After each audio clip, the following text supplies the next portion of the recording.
Hola, estamos en un nuevo programa de El Mundo. Gracias por estar con nosotros. Hello, this is a new program about the world, and now we have with us Dr. Michael Leitman. We will talk with him about the ego, the development of the ego in the period after the coronavirus outbreak. Thank you for being with us. It's a pleasure. Leitman, the pleasure is mine. Noma. We will continue soon. We will start soon talking about what will happen with the ego forming in the new society. Right. So we will be contending with the new society after the pandemic. How will the ego serve us in this new society, this new era? What will happen to the ego?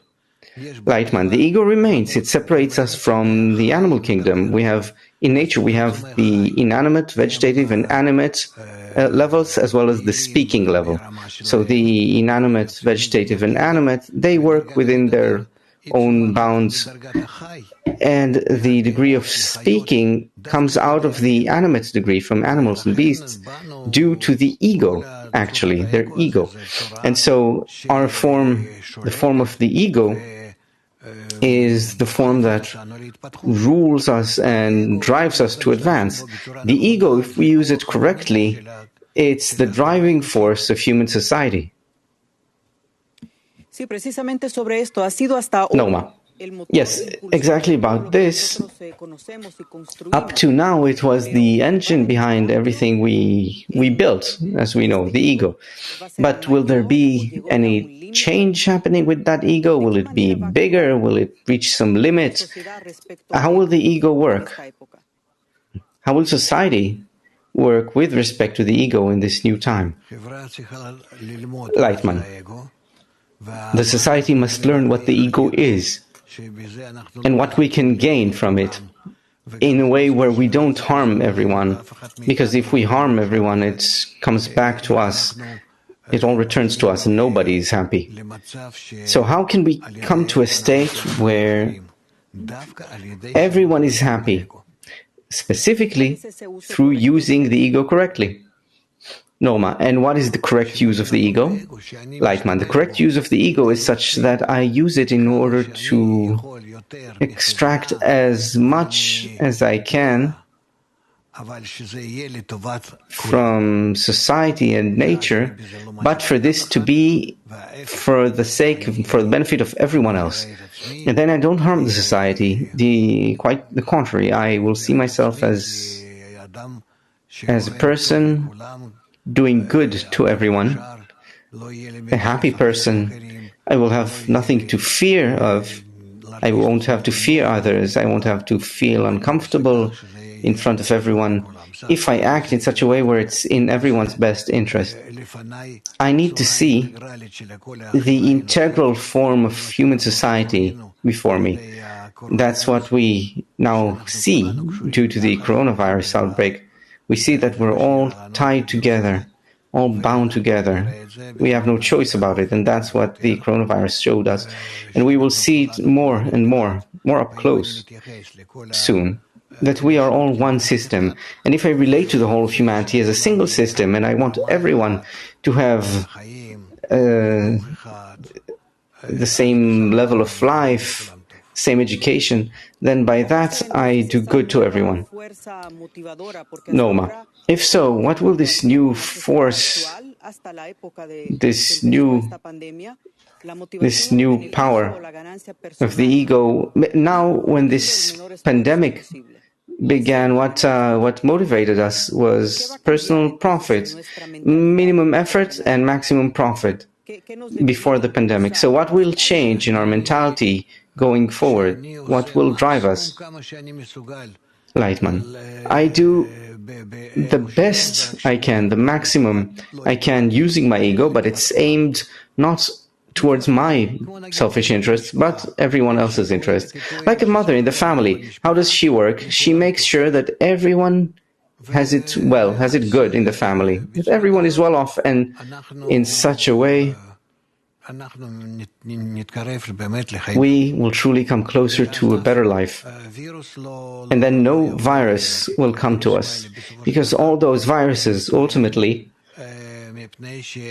are awakened because we don't have balance between us, and we cause this imbalance by not accepting everyone as equals and belonging to the same level of life, the same relations from everyone, same regard. Noma, isn't that going against human nature? Each one wants to make the greatest profit for himself.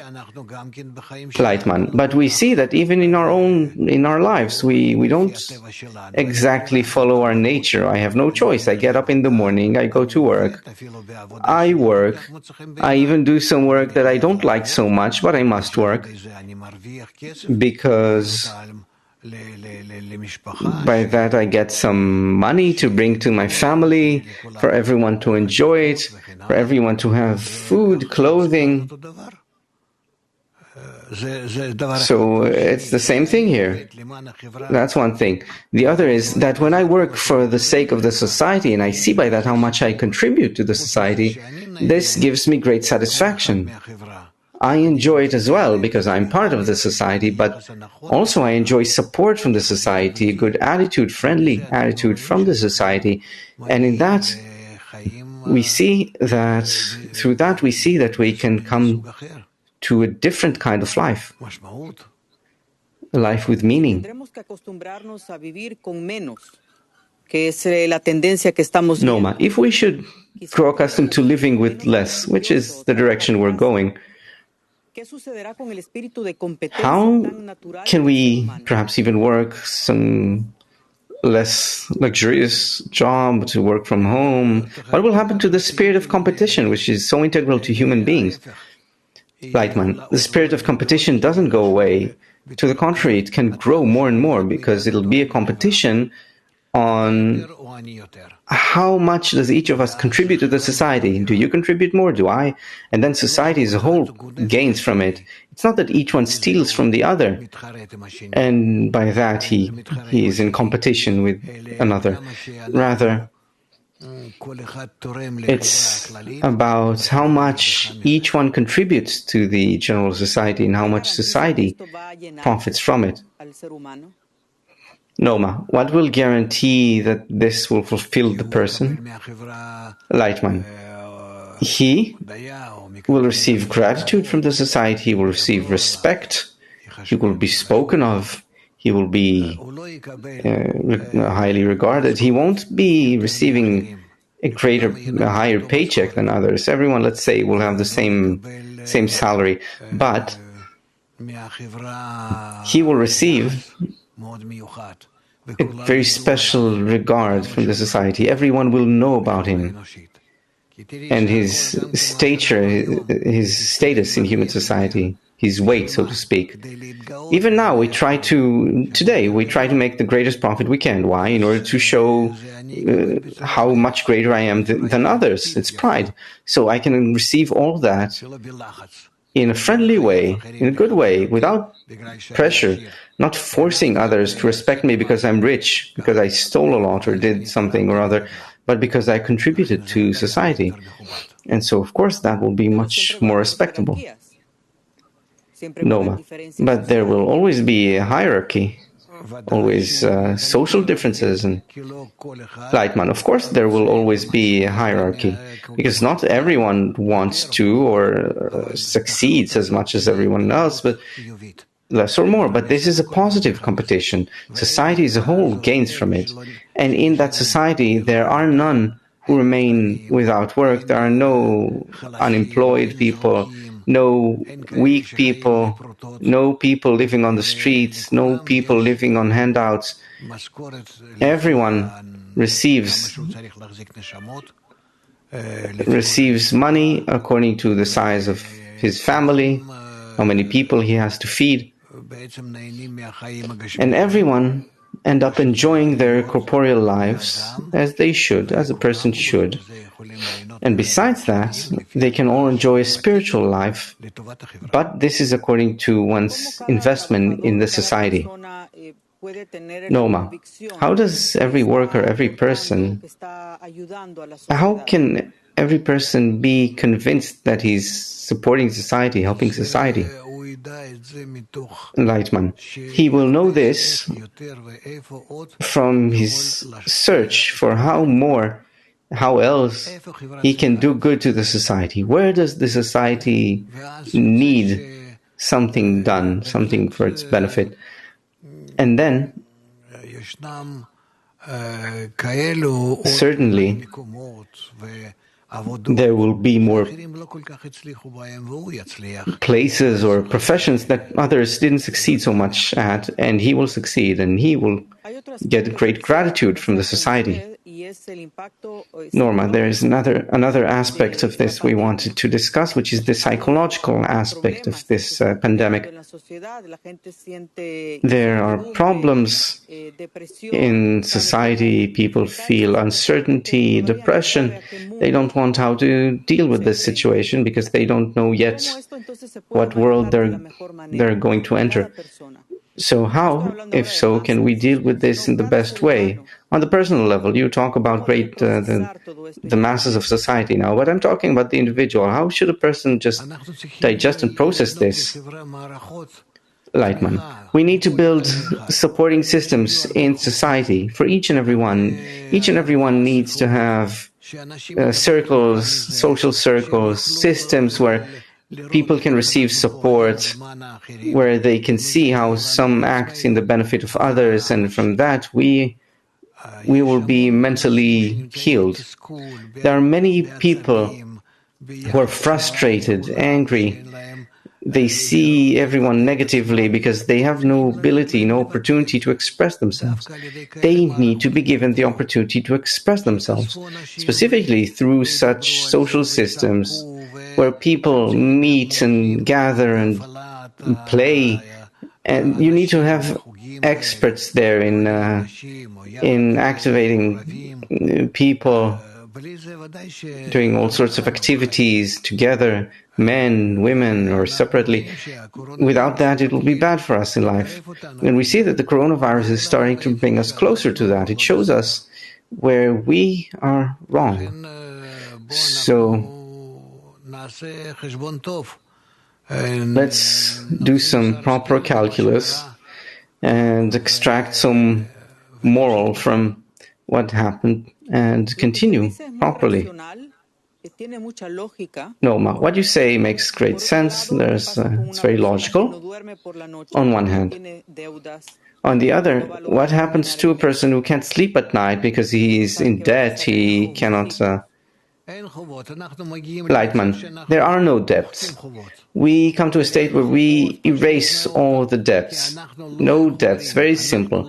Because we cannot repay, we cannot return anything to the state it was before. If we try to come back to the state we had before, we will see how every action we take destroys our nation, the world, the people, more and more. And so we simply erase all the debts. You see, it's the same way when someone goes broke. Right? Bankruptcy. There's nothing you can do. You go to the court, and the court says, well, there's nothing you can do. Each one of you goes a different direction. It's all erased. Start anew. That's what we need. Noma. And the country can sustain this? Lightman, it won't be able to continue in any other way. Because if you start trying to return the money, those to those, and we will never come out of it, in short. And also, who will make the decisions?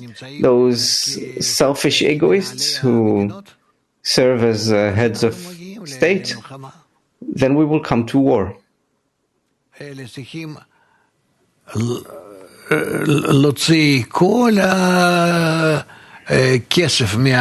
need to take all money out of circulation and to begin again on equal grounds. Noma. So we should press the restart button from zero? Lightman. Yes, from zero. This is called a general crisis. What happens to us in such a situation? We were in such situations before, where there's no money. Very simple. Everything is erased. And we begin from zero, and in a new direction, where each one must receive this much food, that much clothing, and various services, medical services, education, and so on. Everything that we require, but in an equal way for each and every family. And what each family had before, gone. More or less, of course. Of course, I cannot replace my one-bedroom apartment with exchange my one-bedroom apartment with your 10-bedroom apartment. No, but we will sort these things out gradually. And in general, we should understand the direction we're headed in. And then, after making some advancement, we will begin to think, what do we need? Each one needs to have a room, right? So a five people family needs to have 6 rooms, let's say, and more or less, and we'll begin to sort it out for each individual, and everything will work out. Everything will work out. Norma, I wish we could get to that. It all sounds very good, but I don't know if the banks will agree. Lightman, it doesn't matter. The banks don't matter, nothing matters, because nature won't allow us to do anything different. It will push us through a good way or a bad way, positively or negatively. It will push us to be an integral society, as the coronavirus showed us we are. Noma, so if I understand correctly, what you're saying is that there needs to be a national integral program of Lightman, a global and international plan. Norma, thank you very much, Dr. Lightman, for such an interesting talk and for being with us in a new program about the world.